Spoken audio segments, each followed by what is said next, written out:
I never liked arriving early to family gatherings, but that evening I did.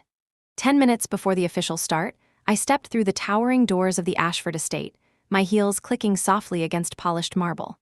The air inside felt warmer than it should have, heavy with perfume, candle smoke, and the sweet bite of champagne already being poured. A string quartet filled the silence between voices, each note floating upward toward crystal chandeliers that glittered like frost. It should have been beautiful, and perhaps it was, but beauty can carry a kind of sharpness too.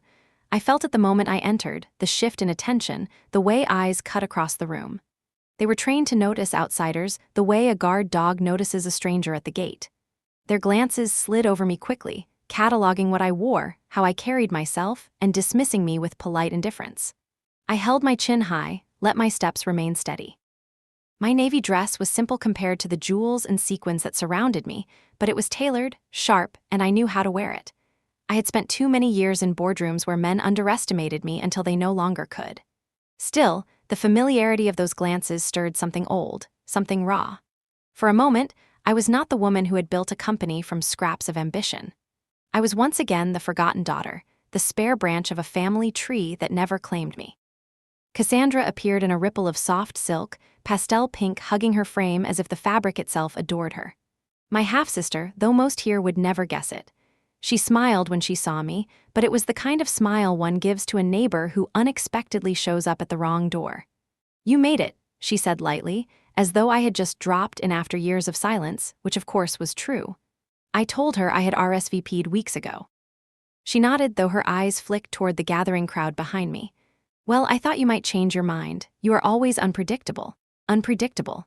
That was her word for me, the same way others said oddball or difficult. Words that stripped resilience of its shine, turned independence into something messy, ungraceful. She let her fiancé sweep in before I could reply. Richard Ashford. He was tall, golden, all confidence and polish. The kind of man who looked like he belonged in every photograph, every polished speech. He slid an arm around Cassandra's waist and turned his bright smile toward me. "This your cousin, Cassandra? The one from out west?" He said it with a laugh, and then louder to the guests nearby, "She is the eccentric one, the family artist." A ripple of laughter followed, shallow and obedient. I lifted my glass, let champagne burn against my tongue, and returned his gaze with a smile that held none of the warmth he expected. That could have been the end of it. Another evening where I wore my invisibility like a coat, letting it shield me from their shallow contempt. But then a voice cut through the room, lower, sharper, commanding enough to make the violinists falter. "Did you say Morrison?" The man at the fireplace turned slowly. Silver hair, a suit so precisely cut it seemed like armor, eyes the color of cold steel. Harold Ashford, patriarch of the Ashford Empire, father of the groom. His gaze landed on me with the force of a spotlight. "Yes," I said. "Morrison." The room hesitated. Conversations paused. Cassandra laughed too loudly at some whisper from Richard, trying to cover the sudden silence. But Harold's eyes stayed locked on mine, narrowing as though he had just heard the opening notes of a tune he recognized, but could not yet place. I excused myself before the air could thicken further. The patio doors opened with a sigh, releasing me into the cool November evening. Outside, the night was kinder. The gardens stretched into shadow, lanterns lining the stone path like guardians. I leaned against the railing, inhaled the sharp scent of cold air and pine, and tried to steady the beat of my heart. I should not have cared. These people had dismissed me my entire life. Yet something in Harold's gaze unsettled me, the way he had spoken my name like it belonged to a ledger, like it was not simply a word but an equation. Behind me, the sound of heels clicked against the stone. Cassandra again, her silhouette framed in golden light spilling from the ballroom. "Leilani," she said, tasting my name as if it were sour. "I did not realize you would come." I reminded her that I had accepted the invitation weeks ago. She gave a delicate shrug. "Yes, well, I thought you would reconsider." She stepped closer, lowering her voice though no one else was near. "I think Richard handled it well. Do you not agree? It is easier for people to think of you as a cousin." Not everyone understands our dynamic. Our dynamic. That was her elegant way of saying she preferred the world to believe I was not her sister. "You mean the part where you pretend I do not exist," I said. Her lips tightened. "Must you always be so dramatic?" "No, just accurate." Her eyes darted away. "This day is not about us, Leilani. Do not make it something it is not." I almost laughed. Her words were always polished like stones turned smooth in her mouth, but they carried no weight. She disappeared into the ballroom before I could answer, leaving me with the faint echo of music and the ache of old wounds pressing against new ones. For a while, I stood alone, letting the chill soothe me. Then came another voice, this one steady, measured, without the gloss of politeness. "Leilani Morrison." I turned. Harold Ashford stood beside me now, hands clasped behind his back. His face revealed little, but his eyes betrayed calculation. "Mind if I ask, are you the Morrison of Morrison Holdings?" I let a smile touch my lips, small but deliberate. "I am, founder and managing partner." The flicker of surprise in his eyes was brief, but I caught it. He straightened, his tone adjusting, heavier. "I thought so. I have seen your name in documents. Your firm has been active." "We have," I replied. His silence pressed for more, but I gave him nothing. At last, he inclined his head slightly, a gesture of acknowledgement. Then he turned and walked back inside, leaving me in the cool air with the faintest sense that the night had only just begun. I returned to the ballroom after a moment, weaving through laughter and music, smiling politely to strangers who looked at me without recognition. They still believed I was just an odd cousin. Let them think so. Let them whisper. Because soon enough, their whispers would turn to silence. And silence, when it falls at the right moment, can be louder than thunder. The ballroom seemed louder when I stepped back inside, as though my absence had been a thread and my return tugged everything taut again. Guests drifted past me, their laughter rising above the music, eyes glancing my way then quickly away. I had seen that look for years, the subtle dismissal dressed up as politeness. I moved toward the bar, tracing the edge of the room like a shadow. Servers wove through the crowd carrying silver trays, champagne glasses balanced like jewels. I accepted one, nodding my thanks, and for a moment held the drink like a shield. Richard caught my eye from across the room.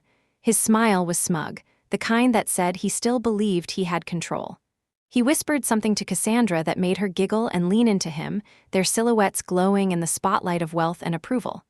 Around them, the guests clustered, eager to orbit their golden couple. A woman I did not know, likely a cousin from Richard's side, leaned close to him, whispering with curiosity, "Who is she really?" Richard shrugged easily, "Some finance type." Cassandra's family has odd branches. Their laughter followed like a ripple. My smile stayed steady, but inside I felt the familiar burn. They wanted me to be invisible. They had always wanted that. When I was young, I used to believe invisibility could be a gift. I learned to slip away unnoticed, to hide in corners with books while Cassandra soaked in attention. Our mother praised her ballet recitals, her perfect hair, her perfect smile. She scolded me for tracking dirt into the kitchen after walking home from school in the rain. Cassandra's mistakes were brushed away like crumbs on a tablecloth. Mine were magnified, weighed, punished. I carried those lessons like stones in my pocket. But over the years, invisibility turned into armor. People underestimated what they could not see clearly. And under their noses, I learned how to build, how to fight, how to claim space that no one offered me. I sipped the champagne, bitter and too sweet all at once, and thought of the years I had clawed my way through nights of exhaustion. The cheap apartment where I drafted business plans at a kitchen table with legs that wobbled. The day I signed the lease on my first office, still trembling from fear and caffeine. The rejection letters that stacked higher than my rent notices. I thought of the look on my mother's face when I told her I had launched a firm. Polite, almost amused, like a child had brought her a drawing to pin on the fridge. That memory burned brighter than Richard's smirk. I set the champagne aside untouched. Music swelled as another toast began. A cousin raised his glass, words flowing with rehearsed joy about Cassandra and Richard's perfect union. The crowd cheered, clinked glasses, kissed cheeks. I watched from the edge, invisible once more, until I noticed Harold Ashford near the staircase. He was not toasting. He was watching me. His expression was unreadable, but his assistant hovered close, phone in hand, already scrolling, already searching. So he was moving quickly. I expected nothing less. I slipped toward the hallway leading to the library. The air was quieter there, filled with the faint scent of leather and old wood. Shelves towered to the ceiling, lined with books no one had touched in years. I sank into a chair near the window, letting the noise of the party fade to a dull hum. For a moment I allowed myself stillness. The house hummed with curated perfection, every corner polished, every painting arranged just so. Yet underneath I felt the cracks, the strain of appearances stretched too thin. That was the difference between Cassandra's world and mine. She had always believed perfection could hold. I had learned early that it shatters. The library door opened softly. I turned, expecting perhaps Cassandra or our mother, but instead it was Richard. His smile had sharpened since earlier, his charm slipping to reveal something harder underneath. "So, cousin," he said, drawing out the word, "you are making quite the impression tonight." I stayed seated. My father seems intrigued," he went on, pacing the shelves. "I suppose you have some kind of business, something small. Creative, perhaps." People are curious, but it is easier for everyone if we keep things simple. Family gatherings can be complicated enough without distractions. Distractions, that was his word for me. I stood then, slowly letting my height meet his. Simpler for whom, Richard? His smile faltered for a fraction of a second before he recovered. For the family, of course. I stepped closer, lowering my voice. "You assume the world bends to the comfort of your family, but not every name here is yours to simplify." His jaw tightened. He opened his mouth as though to reply, but the sound of his father's voice in the distance interrupted. Richard stiffened, muttered something about keeping the peace, and left the library. Alone again, I allowed myself a breath. My pulse still beat quick, but there was satisfaction in watching his certainty crack, even briefly. When I returned to the ballroom, I found Cassandra near the piano, surrounded by a circle of admirers. She looked radiant, every gesture practiced, every laugh timed perfectly.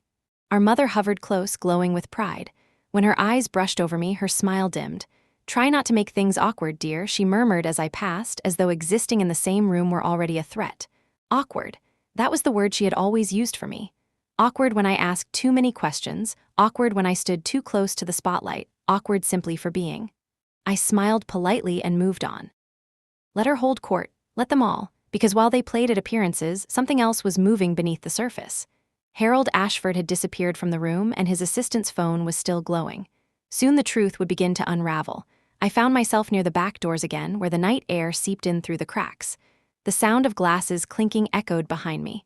Ahead, the garden stretched into darkness. I lingered at the threshold, half in, half out, balanced between two worlds. Invisibility had been my inheritance, but not my destiny. Tonight they could laugh, dismiss, ignore. Tonight they could call me cousin, oddball, unpredictable. Tomorrow the name Morrison would not be a curiosity whispered over champagne. It would be the name printed across the contracts that defined their future. And when they finally understood, it would not be noise or fury that shook them. It would be silence, precise and undeniable. The party continued to pulse behind me like a heartbeat I could not quite ignore. Every laugh, every clink of glass, every flourish of the quartet's bows pressed against the edges of my patience. I lingered near the garden doors, debating whether I should leave. Yet something held me in place, something I could not quite name. Maybe it was the way Harold's eyes had pinned me earlier, or maybe it was the old instinct that told me walking away now would mean surrender. So I stayed. A group of guests drifted by, their perfume trailing after them. One of them, a woman with hair sculpted like porcelain, smiled faintly in my direction.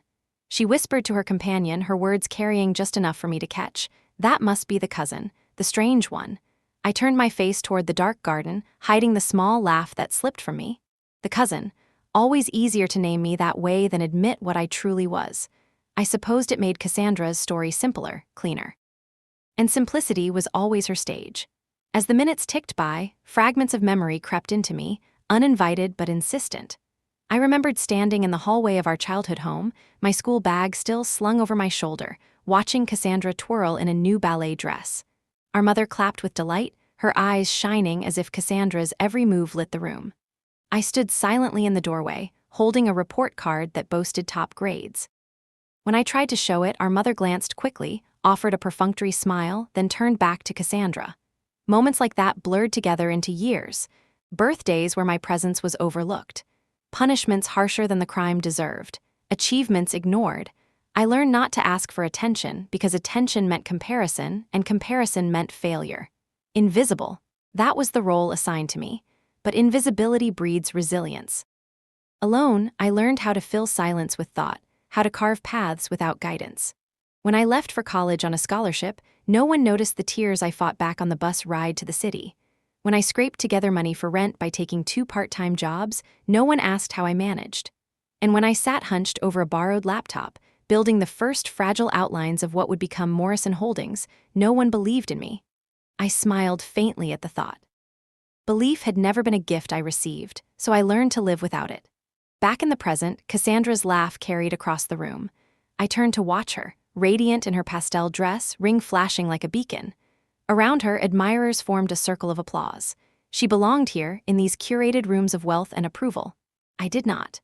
And yet, I could not help but notice the edge of strain behind her eyes, the way her smile seemed to flicker when she thought no one was looking. I wondered if she noticed me noticing. A shadow fell over me, our mother. She approached with the poise of a queen, every gesture rehearsed. Her kiss brushed the air near my cheek, cool and distant. "Try not to make things awkward," she whispered, her eyes sweeping the room as if already ashamed of my presence. Awkward, always that word. I let her glide away, unwilling to play the role she had written for me. Instead, I wandered toward the buffet. A cluster of guests blocked the way, laughing over some story Cassandra had just finished telling. I circled around them, reaching the table only to find myself beside an aunt I barely knew. She glanced at me briefly, then leaned to the woman next to her. "That is the one. Cassandra's cousin. Odd girl, apparently." The words pricked, but I let them pass. Odd was safer for them than the truth. Odd meant harmless. Odd meant small. I filled a small plate, though my appetite was gone, and retreated to a corner. From there, I could see the entire room. The glitter, the laughter, the careful choreography of smiles, and I could also see Harold, standing at the edge, speaking quietly with his assistant. Their eyes flicked toward me more than once. The phone in the assistant's hand glowed, a search running quick across its screen, so he was digging. Good. I sipped water instead of champagne, feeling steadier with each breath. The night was wearing thin, yet I knew it was far from over. My past pressed against me like a weight, but beneath it burned something sharper. The memory of all the times they had dismissed me was not weakness, it was fuel, and tonight, the match had already been struck. I lingered in my corner longer than I meant to, listening to the ebb and flow of voices. The Ashford estate was a stage, and every guest played their part with practiced ease. The women sparkled like ornaments in gowns that cost more than my first year's rent. The men leaned together in conversations heavy with deals and golf games. Waiters passed like silent ghosts, carrying trays of champagne that disappeared as fast as they arrived. I wondered, not for the first time, what it must feel like to belong in such a place. To walk into a room and never question whether you had the right to be there. Cassandra had always known that feeling. She moved through life like a chosen favorite, her mistakes excused, her charms magnified, her flaws recast as quirks. I had lived in her orbit unseen. Once, when we were teenagers, Cassandra had been caught shoplifting lip gloss at a department store. The manager called our mother, ready to file a report. I remembered standing at the top of the stairs, listening to our mother's voice grow sharp and convincing until the manager caved, erasing the footage and letting Cassandra go. 2 weeks later, when I came home 15 minutes past curfew after finishing a school project, my phone was confiscated for a month. That was the rhythm of my youth. Cassandra's errors dissolved like mist, mine carved into stone. These memories surfaced now not to hurt me, but to remind me why I stood so differently than everyone else in this room. I had learned the hard way that love in my family was selective, performative, doled out only when convenient. I had learned to stop chasing it. I placed my empty glass on a tray and slipped away again, drifting toward the gallery hallway. Paintings lined the walls, oils of landscapes and portraits, brushstrokes bold and ostentatious. I paused before one of them, a storm at sea, the ship's sails torn as waves rose like monsters. For a long time I simply stared, feeling a strange kinship with the ship. Tossed, battered, nearly swallowed, but still afloat. Behind me, footsteps clicked. I expected another guest, but instead it was Cassandra. She moved quietly, perhaps not wanting to be seen away from her admirers. "You are causing ripples," she said softly. "Father-in-law has been watching you." I turned to her. "Do I look worried?" Her lips pressed into a line. "He thinks your name is familiar." "It should be," I replied. Her eyes narrowed, confusion flashing across her face. "You are enjoying this, aren't you? Stirring trouble." "No, I am only standing here." Trouble seems to follow when people do not like being reminded of what they try to ignore.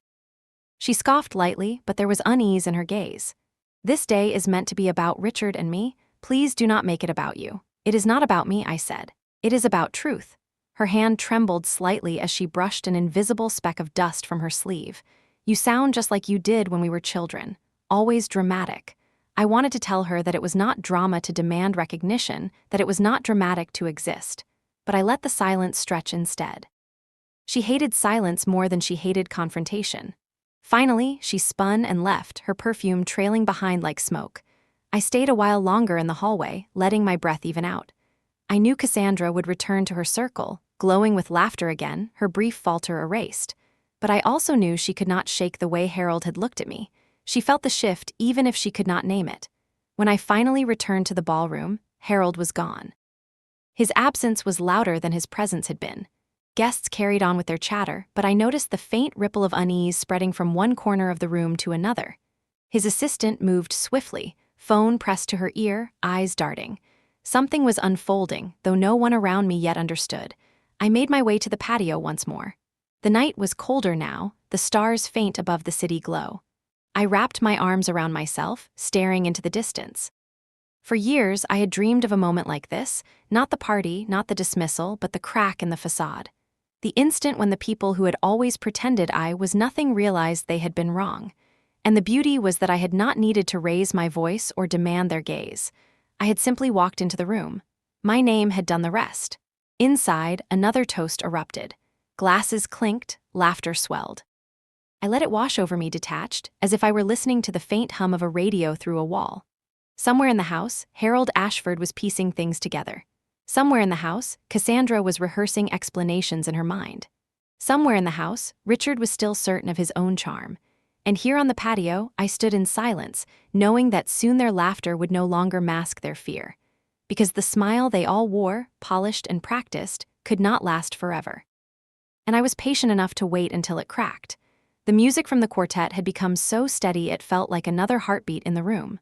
People laughed, clinked glasses, drifted toward the buffet tables, but I could sense the undertow beneath their smiles. Something invisible had shifted after Harold Ashford spoke my name, though most of the guests didn't realize it yet. They only knew the air felt heavier, like the house had inhaled and forgotten how to exhale. I have always been sensitive to that kind of shift. Growing up, silence in our house was never neutral. It was the silence of punishment waiting to fall, the silence of unspoken rules, the silence of a mother choosing not to notice me. Cassandra filled every silence with her voice, her laugh, her music. I learned instead to listen for the gaps, to notice when the air itself seemed to tighten. That is how I knew Harold's attention on me had changed the atmosphere of the evening. I wandered through the ballroom slowly, tracing the edge of the crowd. Strangers brushed by me with faint nods of acknowledgement, the sort of polite gesture reserved for someone they did not expect to see again. My glass was still half full of champagne, but the sweetness clung unpleasantly on my tongue. I set it down on a passing tray and chose water instead. I wanted clarity tonight, not indulgence. At the center of the room, Cassandra glittered like the star of her own play. She lifted her glass high, laughter rising like bells, her voice smooth and elegant. Around her, admirers leaned closer, nodding, praising. Richard stood beside her, tall and golden, his grin perfectly rehearsed. They looked like a magazine spread come to life, wealth, beauty, and the illusion of happiness. I thought about the cost of such illusions. My sister had been raised to believe perfection was her birthright. If she cracked, the world patched her up before she even noticed the fracture. When I cracked, no one even turned their head. Once, when we were about 12, I had sprained my ankle running home from school. The pain had been sharp enough to make me cry, but I limped through the door quietly, hoping for sympathy. Cassandra had been in the living room practicing her piano. She hit a sour note and burst into tears. Our mother rushed to her side instantly, gathering her in her arms, whispering comfort. I stood there on one foot, waiting. When I finally said, "I think I hurt my ankle," she glanced over her shoulder and said, "Get some ice, dear." That was all. It is not that she was cruel, she simply never noticed me. She noticed Cassandra's smallest sigh, her tiniest frown, but my pain was background noise. That night, I wrapped my ankle myself with a towel from the bathroom and learned a lesson I would carry all my life. If you want something, no one is coming to hand it to you. You must take it for yourself. Back in the ballroom, I felt that lesson echo again. Cassandra had everyone's attention without asking. I had Harold's attention because I had forced it, without even speaking more than my name. I turned toward the staircase, pretending to admire the enormous portrait that hung above the landing. It showed some long-dead Ashford ancestor in a naval uniform, his hand resting proudly on the hilt of a sword. The artist had painted him with a heroic stare into the distance, though I suspected he had simply been another man of privilege, praised more for being born into the right family than for any true courage. From the landing above, I caught sight of Harold himself. He moved quickly down a side hallway, his assistant at his elbow. She held her phone like a torch, screen lighting up her face. I could hear the faint buzz of her voice as she relayed information, typing furiously with her thumb. Harold's stride was long, purposeful, his face a mask carved in stone. I turned back before they could see me watching, but my pulse sharpened. He was not a man to waste time. He had recognized my name, and now he was chasing it. Good. I drifted back into the gallery hall. The crowd noise dimmed here, replaced by the hush of old painted landscapes and solemn portraits. Cavalry charges, royal banquets, religious scenes, they all stared down from their frames, silent witnesses to centuries of triumph and vanity. The Ashfords had filled their walls with reminders of power. Perhaps it comforted them to believe history itself was on their side. A faint shuffle of footsteps made me turn. One of Richard's younger cousins, Emily, I thought her name was, stood a few feet away. She couldn't have been more than 20, her dress a size too large as though borrowed. Her eyes darted nervously before she finally blurted, "Who are you really?" Her cheeks flushed instantly, embarrassed by her own boldness. I smiled softly. "I told you already, I am Leilani Morrison. That's just a name," she said quickly, her voice hushed. "Richard said you were some cousin, but you don't feel like one. You feel different." Different, they always chose that word. Not talented, not strong, not resilient. Different. It was easier, safer, to push me into a corner where I could not threaten the neatness of their world. "Maybe different is all I ever needed to be," I said at last. She opened her mouth as if to ask more, but someone called her name from the ballroom. Relief swept over her face. She gave me an apologetic shrug before hurrying away. When the hall was empty again, I felt the corners of my mouth tilt upward. Even the younger ones felt the tension. They could not articulate it, but they sensed it. That was enough. I let my steps carry me to the library once more. The heavy door muffled the laughter and music behind me. Inside, the shelves loomed high, thick with books that smelled of leather and dust. I pulled one at random, an atlas, its pages brittle with age. Maps of old empires stretched across the paper, lines drawn to mark borders that had long since vanished. Power always thought itself permanent, but power shifted, power dissolved, power was redrawn. The door opened suddenly. Harold's assistant entered first, her phone clutched tight. Her eyes landed on me, and for a flicker of a second I saw it, recognition. The puzzle pieces were snapping into place. Behind her came Harold. His presence filled the room like a weight. "Miss Morrison," he said, his tone stripped of charm. I closed the atlas carefully and set it back on the shelf. "Mr. Ashford." He studied me, his gaze sharp enough to cut glass. "I know the name Morrison Holdings." I tilted my head slightly. "Many people do. You are connected to it." "Connected is one way to put it," I replied evenly. The silence stretched. His assistant glanced at him nervously, still typing with her thumb. He said nothing more, but I could feel it, the realization blooming inside him. He had found enough to worry, enough to suspect. At last he nodded once, curt and controlled, and turned to leave. His assistant followed quickly, phone still glowing. The library grew quiet again, but the air remained charged. The game had shifted. He knew, and that was exactly what I wanted. When Harold left the library, I remained seated for a long time. The silence felt heavier than before, not oppressive but expectant, like the hush before thunder. I had no doubt that within minutes his assistant would be combing through every file, every mention of Morrison Holdings. The name alone was enough to rattle him. The discovery that it was me behind it would do more than rattle, it would rearrange the game entirely. I leaned back into the leather chair, letting my fingers trace the worn armrest. It was almost amusing. For years, my family had pretended I was invisible, unworthy of acknowledgement. Yet all it had taken tonight was one word, Morrison, to bring the most powerful man in this house to me. Not Cassandra's glittering dress. Not Richard's practiced charm. Me. When I returned to the ballroom, the air seemed different. People still laughed, music still swelled, but under it all I sensed the nervous energy spreading, subtle as cracks in ice. Cassandra was radiant, of course, leading another toast, her diamond ring catching the light. But her eyes darted more often than before, flicking toward the edges of the room, searching for Harold, for Richard, for me. Richard stood beside her, sipping champagne with an expression of lazy superiority. When his gaze fell on me across the crowd, he smirked as if nothing had changed. Perhaps he truly believed nothing ever would. Men like him often mistook arrogance for security. I moved toward the buffet, needing distance. There I found my mother. She was surrounded by two distant aunts, laughing lightly at something Cassandra had just said. When her eyes met mine, her smile cooled. She leaned slightly closer to me as I passed and murmured, "You always have to make everything about you." I paused. Slowly, I turned my head just enough to let her hear me. "No, Mother, you just hate it when I refuse to let you make it about you." Her jaw clenched. The aunts fell silent. I left her there, savoring the small victory of speaking truth aloud. At the far end of the room, I saw Harold again. He had returned, but his demeanor had changed. He did not mingle, did not laugh. Instead, he spoke quietly to two men who looked every bit the corporate type, their suits more somber than the celebratory attire around them. One of them carried a slim folder. They leaned close, voices low, eyes shifting toward me more than once. I let them look. Let them whisper. A cousin I barely recognized drifted to my side. His smile was too eager, his tone too casual. "So, Leilani, what line of work are you in?" "Finance," I answered simply. He raised his brows, surprised. "Big leagues or small firm?" I smiled faintly. "Big enough." He chuckled, expecting me to elaborate, but I did not. Awkward silence stretched between us until he excused himself. The less they knew, the more curious they became. I stepped onto the patio once more.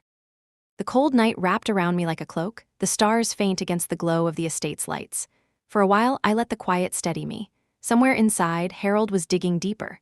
Somewhere inside, Cassandra was pretending everything was perfect. Somewhere inside, Richard was laughing at jokes that weren't funny. The thought almost made me laugh. Footsteps behind me again. This time it was not Cassandra or Harold. It was Serena, a childhood friend of Cassandra's I had not seen in years. Her smile was softer than most. She joined me at the railing, her dress catching the lantern light. "It's strange seeing you here," she admitted. "Cassandra never talks about you." I glanced at her. "That does not surprise me. But you," she hesitated, then shook her head. "You carry yourself differently, like someone who knows more than they say." I let the silence answer for me. She gave a small laugh, awkward but kind. "Well, whatever the story is, I think you are braver than they realize." Her words lingered after she left. Braver. I had never thought of it that way. To me, it was simply survival. When I re-entered the ballroom, Harold was gone again. Richard now stood alone near the bar, his smile brittle. Cassandra was nowhere to be seen. The party carried on, but the rhythm had fractured. I made one last circuit of the room, thanking the servers who still met my eyes, exchanging polite nods with strangers. None of them would remember my name tomorrow, but Harold would. The night was drawing to a close when I saw Cassandra again. She approached me near the grand staircase, her face flawless as ever, though her eyes betrayed strain. "Why are you here, really?" she asked, her voice low. "Because I was invited," I said simply. "You know that is not what I mean." I met her gaze steadily. "Maybe you should ask yourself why you do not want me here." She flinched, then masked it with a smile. "This day is about joy, Leilani, not whatever you are doing." I left her with that thought and stepped into the night. By the time I reached my car, my phone buzzed with a message from my associate, short and sharp just as I liked.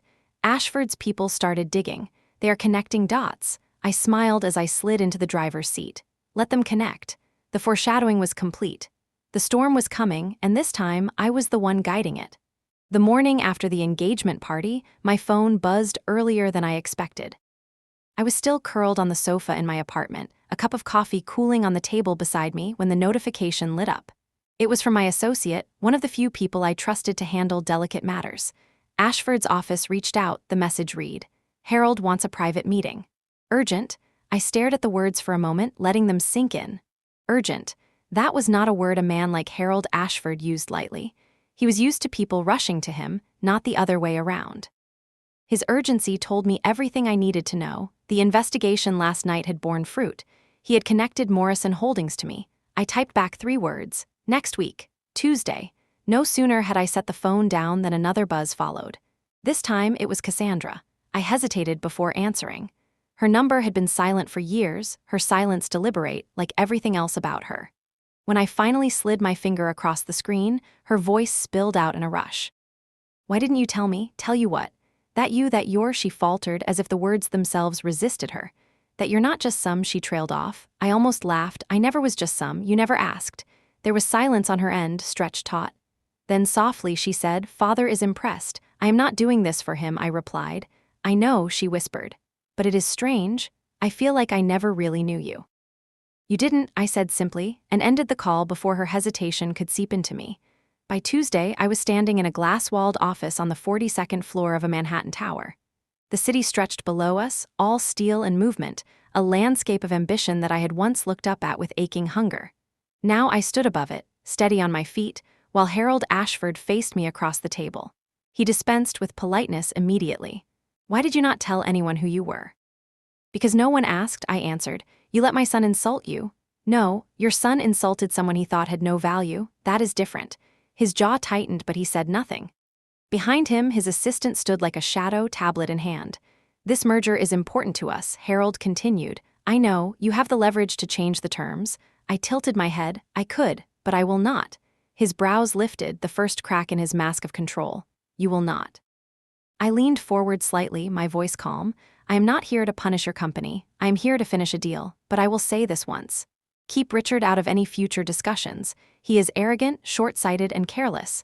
3 things I do not negotiate with. Silence fell like a curtain. Harold studied me for a long time, then slowly inclined his head. Understood. The meeting ended without handshakes. By Friday, revised documents were signed. My name appeared on every contract, every clause, every transfer of ownership. Richard's name was nowhere. When the courier delivered the final copies to my office, I ran my fingers across the embossed letters, Morrison Holdings. It was not triumph I felt, not exactly. It was something steadier. A recognition that I had turned years of invisibility into undeniable presence.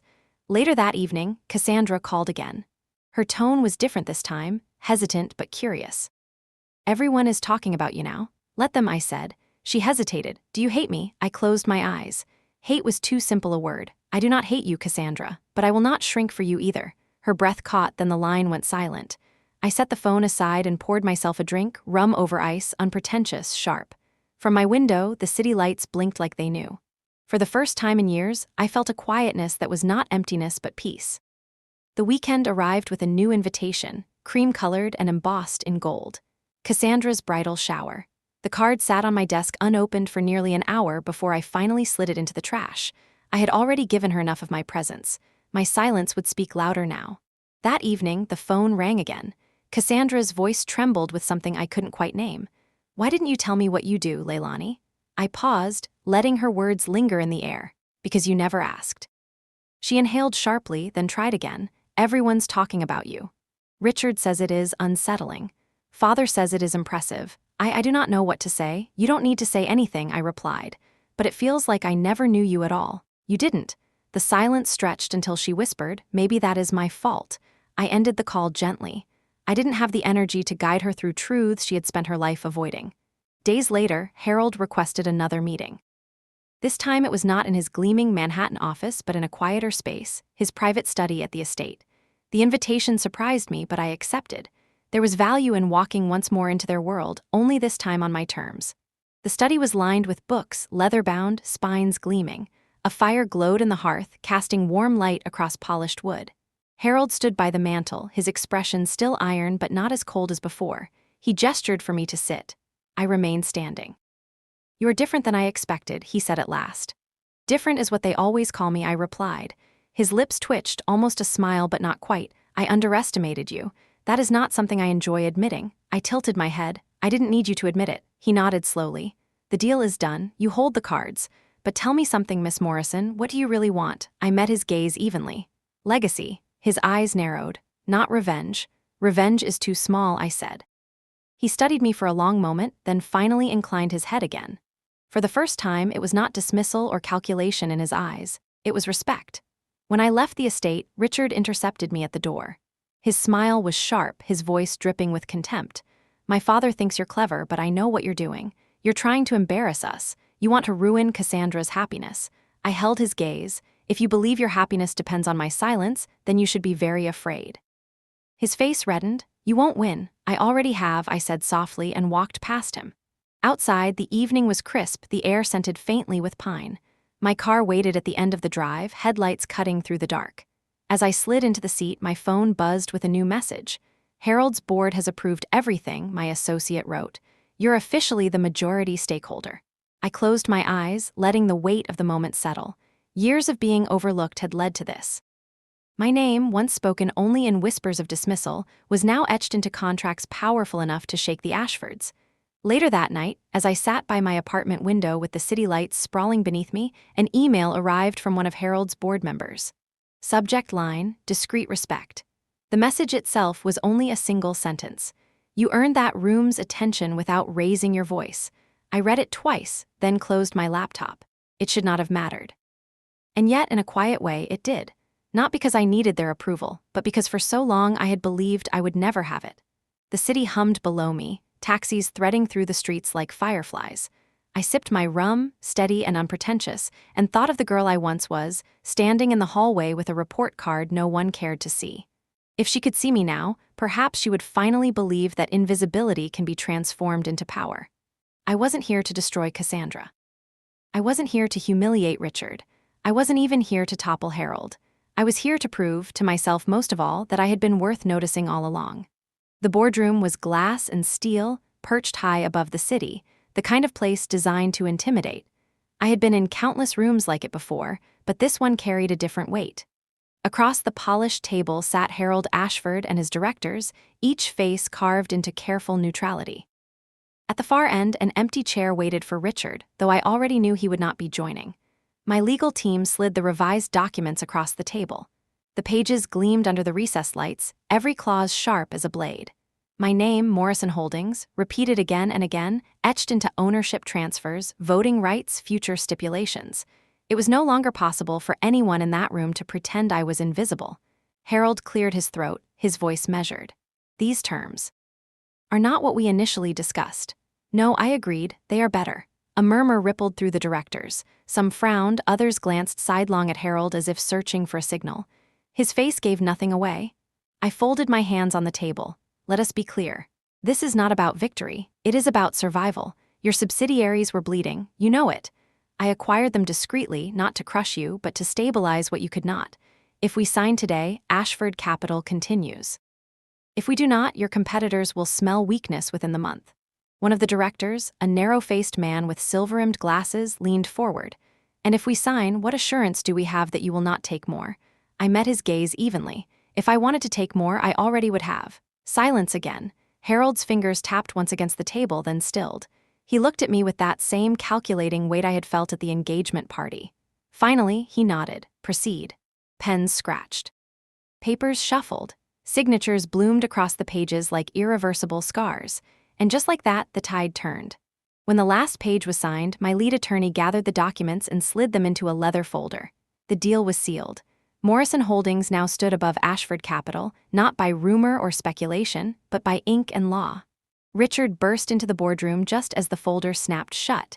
His tie was askew, his expression flushed. What the hell is going on? Harold's eyes narrowed. Sit down, Richard. No one told me there was a meeting, Richard snapped, ignoring the chair.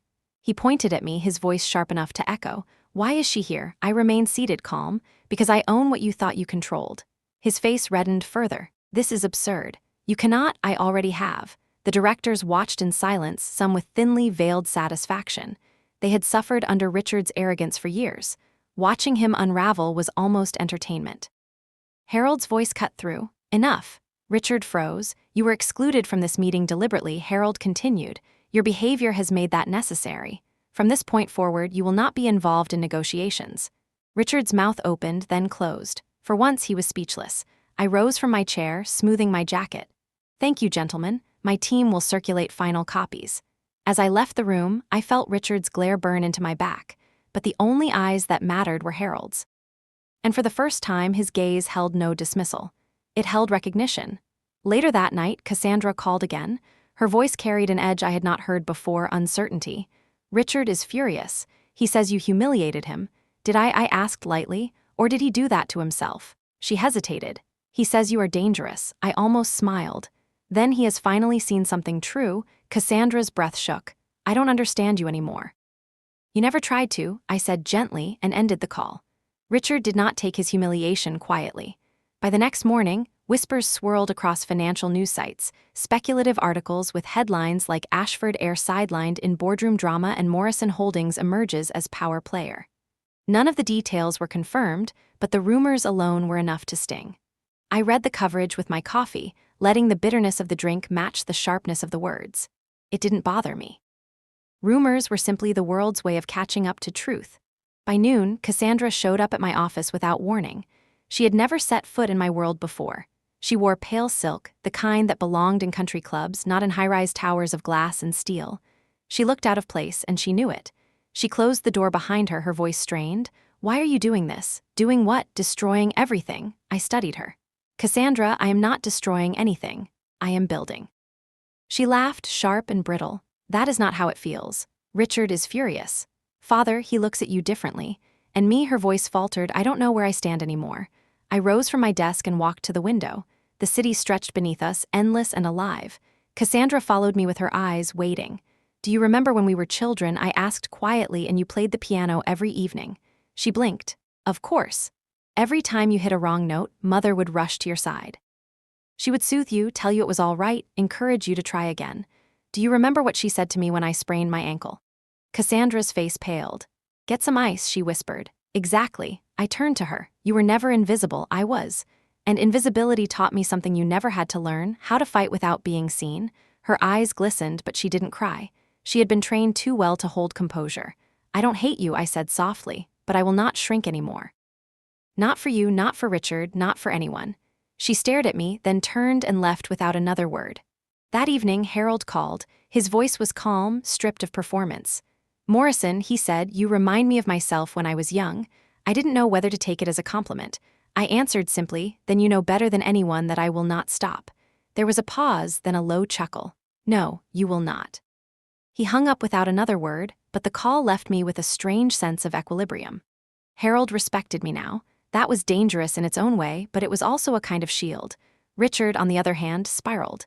He sent me message after message, some pleading, some threatening. One evening he appeared outside my building, shouting my name, his voice echoing across the pavement. Security escorted him away. The next morning, I received a call from an unknown number. When I answered, it was Cassandra. Her voice was low, trembling. He is not himself anymore, Leilani. You have to stop. I closed my eyes. I cannot stop. Not now, she inhaled shakily. Then this will destroy us all. Maybe I thought, or maybe it will finally free us. Later that night, I sat again by my window with a glass of rum. The city lights blinked below like signals, pulsing with unspoken codes. For the first time, I allowed myself to imagine what might come next. I had claimed power, yes. But power was never the end. It was only the beginning. Somewhere in the shadows, the tide was still shifting, and I could feel it building, wave by wave, toward something larger than any of us were prepared to face. The storm didn't arrive with thunder. It arrived in whispers. It began with a headline, quiet at first, tucked between louder stories of politics and celebrity scandals. Morrison Holdings under scrutiny, anonymous allegations of fraud.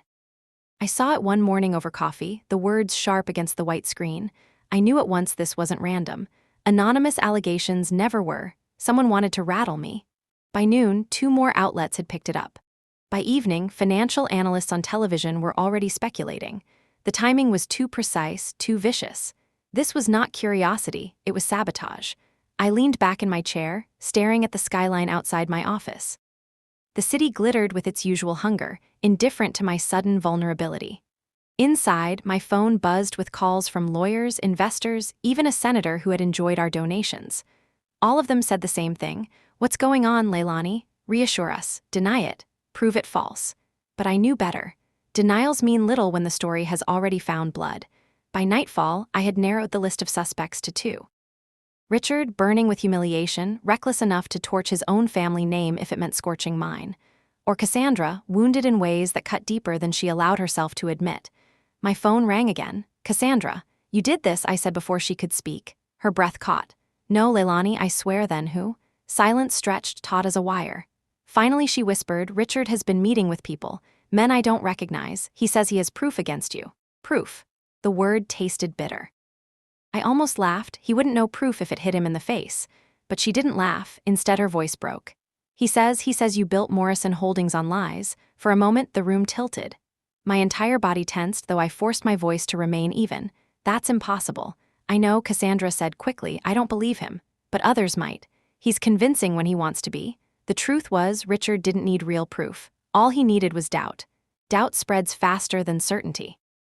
After I hung up, I sat in silence for a long time. The city outside moved as always, traffic weaving, lights pulsing, but inside I felt the floor shift beneath me.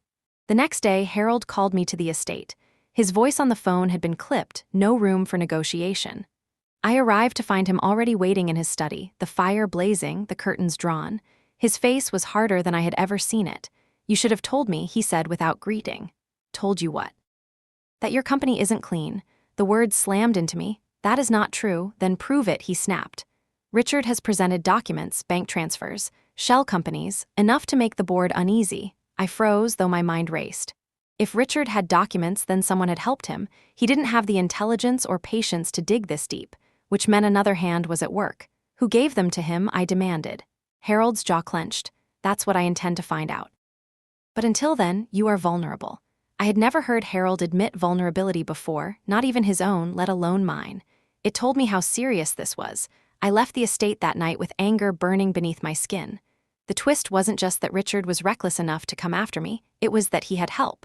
Someone was feeding him ammunition, someone who knew how to cut deep. When I reached my apartment, I found an envelope slid beneath my door. No name, no return address. Inside, a single sheet of paper. A list of transactions, legitimate, yes, but framed to look suspicious. At the bottom, in neat handwriting, not everyone forgets the invisible ones. I stared at the words until they blurred. My breath caught in my throat. Whoever had written this knew me, knew my past, my story, the invisibility I had carried like a second skin. And that was when it struck me. The enemy wasn't only Richard. The enemy might be someone who had once known invisibility as well. The following morning, my office was chaos. Phones rang nonstop, assistants rushed between desks, reporters camped outside the building. Every television in the lobby carried the same headline now: Morrison Holdings under investigation. I walked through the noise with steady steps, refusing to let the storm see me flinch. My staff glanced up, searching my face for cracks, but I gave them none. Behind the closed doors of my office, though, I let myself breathe once deeply before calling my attorneys. We'll need a forensic audit, I told them. Every account, every transfer, every signature. If they want proof, we'll give them more proof than they can handle. They agreed, though I could hear unease in their voices. Unease spreads fast like water through cracks in glass. By noon, my phone buzzed again. Cassandra. Leilani, she whispered when I answered. You have to leave the city. Richard is meeting tonight with someone, a woman. I think she's the one who gave him the documents. My pulse sharpened. Who? Voice broke. I don't know her name, but she knew you. She told Richard everything. Things about us, about when we were children, about you being invisible. The line went silent. My hand trembled as I lowered the phone. Someone who knew me, someone who had been there. That evening, I went to the Ashford estate. Not to Harold, not to Cassandra. To Richard. He was in the garden, pacing under the glow of lanterns, his movements sharp with frustration. When he saw me, his grin widened cruelly. To beg? He asked. No, I said calmly. I came to see who holds your leash. He laughed. You think I need someone else? You think I can't destroy you on my own? Before I could answer, a voice drifted from the shadows, feminine, steady. He doesn't need to, I've already done it. My breath caught as she stepped into the light. It wasn't a stranger. It wasn't an old rival. It was our cousin, Eliza Morrison, the quiet girl who had vanished from family gatherings years ago, swallowed by silence. Everyone had forgotten her. Everyone except me. She looked different now, sharper, harder, but her eyes still carried the same emptiness I remembered. She had been invisible, too. Hello, Leilani, she said softly. Did you really think you were the only one who knew how to turn invisibility into power? Richard smirked, triumphant beside her, but I barely saw him. My gaze locked with Eliza, the air between us tightening like a wire ready to snap. In that moment, I understood the truth of the twist. This wasn't about Richard. He was a pawn. The real danger was Eliza, someone who had lived the same shadowed childhood, who had drawn strength from the same neglect. She was my mirror, my reflection twisted into something darker. And she had chosen this moment to step into the light, not to join me, but to erase me. The storm had arrived at last. The night after Eliza revealed herself, I didn't sleep. The city outside my window flickered with its restless pulse, but my mind churned with memories. I saw us as children, crouched in the corner of family gatherings, both of us ignored, both of us silent. I remembered her wide, solemn eyes, her voice barely above a whisper. No one noticed her absence when she vanished from our lives. No one except me. And now she had returned, not as the forgotten cousin, but as the weapon aimed at my chest. By dawn, the news had worsened. Leaked documents, more detailed than before, spread across every financial outlet. They were artfully arranged to imply guilt, half-truths twisted into daggers. Investors called in panic. Journalists filled my inbox with requests for comment. My attorneys fought to contain the flames, but I knew containment was impossible. The Ashfords summoned me again. This time, the entire family was present. Harold at the head of the long mahogany table, Cassandra beside him, Richard leaning back with smug triumph, and Eliza seated calmly at the far end, as if she had always belonged. When I entered, the room stiffened. I felt every gaze pressing against me, some hostile, some uncertain, none indifferent. Harold spoke first, his voice heavy. Morrison Holdings is under siege. Eliza has brought forward documents we cannot ignore. If they prove true, the consequences will be catastrophic for you and for us. Eliza's lips curved in the faintest smile.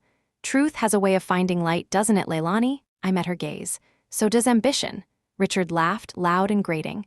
She's finished. Admit it, Leilani. You built your empire on lies, just like you built your life on pretending you were more than you are. I ignored him. My eyes stayed on Eliza. Why? Her smile widened. Because you stole the story that should have been mine. You made invisibility your weapon. I made it my wound, and wounds fester. Her words struck harder than Richard's ever could. She wasn't just attacking me with forged documents. She was attacking me with shared history, twisting our common past into a rivalry neither of us had asked for but both of us had lived. I turned to Harold. You know these papers are fabricated. Ask yourself, who benefits if you cut me out? Richard, who has already proven reckless. Or Eliza, who appears from nowhere with perfect timing? Harold's eyes narrowed. If they are fabricated, prove it. I had expected that. I slid a folder across the table. Inside were records my auditors had compiled overnight, original contracts, notarized statements, verifiable transfers. Every point Eliza had twisted was answered with ironclad evidence. The directors, seated along the sides, leaned in to read. Murmurs rippled through the room. Eliza's expression did not falter. She had expected me to fight. She had wanted it. Richard, however, paled. He leaned toward her, whispering harshly, though not harshly enough to escape notice. You told me this would bury her. Eliza didn't even glance at him. For the first time, Harold looked at Richard with something close to disgust. His voice cut sharp. You let yourself be used, Richard stammered. No, she promised, but the damage was done. The board saw it, Cassandra saw it, Harold saw it. I rose slowly, letting the silence stretch. I don't need to win by destroying you, I said to Eliza, but you can't stand unless I fall. That's the difference between us. Her eyes glittered with something dangerous, something wounded. She didn't answer. Cassandra finally spoke, her voice trembling but clear. She's right. Every head turned. Cassandra's hands shook as she gripped the edge of the table. I spent my whole life shining, and it blinded me to the shadows. I never saw Leilani. I never saw Eliza, but I see now. Leilani built something real, and Richard, her voice cracked. Richard can't see past his pride. Richard's face twisted. Don't you dare, but Harold's raised hand silenced him. For the first time, Harold looked at me not as a rival or even as a threat, but as something more dangerous to ignore, the future. The room shifted then, the tide turning visibly. Eliza sat back, her smile fading. She knew. This wasn't over, not yet, but the first blow had landed against her instead of me. The boardroom had never felt so charged. The air seemed alive, every breath weighted with expectation. Harold's silence commanded the room, his eyes moving from Richard to Eliza to me, measuring, dissecting, deciding. Richard tried again, his voice rising. You cannot just hand everything to her. She's nothing. The words echoed, ugly and raw. No one flinched. No one defended him.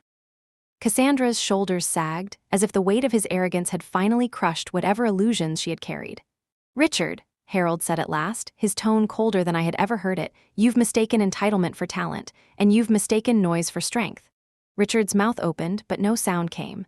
For the first time in his life, he was speechless not from shock, but from the absence of allies. Harold turned to me. You've proven the documents false. But Eliza, all eyes shifted to her. She sat still, too still, her smile gone. Do you think proof will save you? She asked softly, her voice slicing through the quiet.